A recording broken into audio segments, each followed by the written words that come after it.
Hi, I'm Mark from Lyre's, and I'm going to show you how to make the Italian orange and tonic. As you can probably guess, we're going to be using Lyre's Italian orange.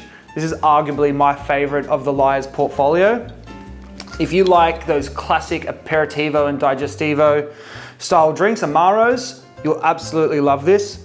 On the nose, you get full-bodied blood orange in terms of you get bitterness from the peel and the pith, and a lot of sweetness from the juice itself. To our highball glass, I'm going to add 60 mils or 2 parts of Lyre's Italian orange. To that, I'm going to add 120 mils or 4 parts of a premium dry tonic water.